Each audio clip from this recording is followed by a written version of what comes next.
ગોંડલની Asiatic diploma engineering કોલેજના શૈક્ષણિક સંકુલમાં પર્યાવરણ અને પ્રવાસ સમિતિ દ્વારા વૃક્ષારોપણ અને વન મહોત્સવ કાર્યક્રમનું આયોજન કરવામાં આવ્યું હતું।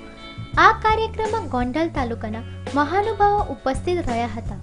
આ કાર્યક્રમમાં આમંત્રિત મહેમાનો દ્વારા 9 પલ્લી વૃક્ષો રોપી કાર્યક્રમનું અનાવરણ કરાવ્યું હતું તથા વૃક્ષારોપણ અને વન જાગૃતિ તથા पर्यावरणની જાણકારી અંગે માર્ગદર્શન સેમિનારનું પણ આયોજન કરેલ હતું। મોટા પ્રમાણમાં વૃક્ષારોપણનો પ્રોગ્રામ રાખવામાં આવેલ છે, જેમાં અંદાજે 3000 થી 3500 ઝાડનું વૃક્ષારોપણ કરેલ છે।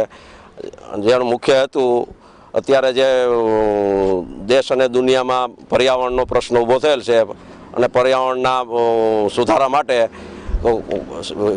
એશિયાટિક સાયન્સ કોલેજ અને વિદ્યાર્થી ગ્રુપ અને સ્ટાફ ગ્રુપ બધા જે મદદરૂપ થઈ શકે એ હેતુથી મોટા પ્રમાણમાં ગોંડલના મામલતદાર Shri, deputy collector Shri, range forest officer Shri અને માનનીય ધારાસભ્ય શ્રી ગોંડલની હાજરીમાં મોટા પ્રમાણમાં વૃક્ષારોપણનું આયોજન કરેલ છે।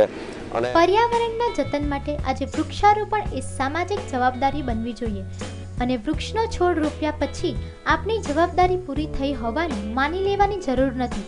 ખરેખર તો વૃક્ષારોપણ બાદ છોડના ઉછેર માટે તેની યોગ્ય માવજત જરૂરી છે।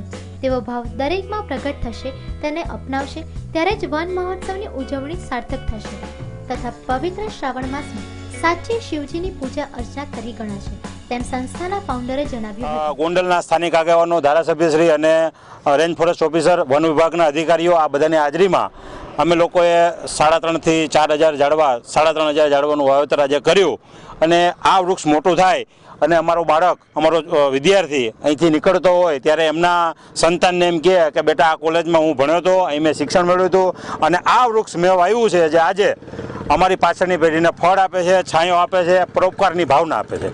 એટલે આજે અમે વૃક્ષારોપણ કરી અને અનહદ આનંદ અનુભવીએ છીએ। એશિયાટિક પરિવાર વતી ખૂબ જ ઉત્સાહપૂર્વક વૃક્ષો વાવો, પર્યાવરણ બચાવોની ઝુંબેશ ઉપાડી સંસ્થામાં અભ્યાસ કરતા વિદ્યાર્થીઓએ એક સંકલ્પ સ્વરૂપે અનેક વૃક્ષો વાવવાનો સંકલ્પ કર્યો હતો। Bureau report, news online, Gondal.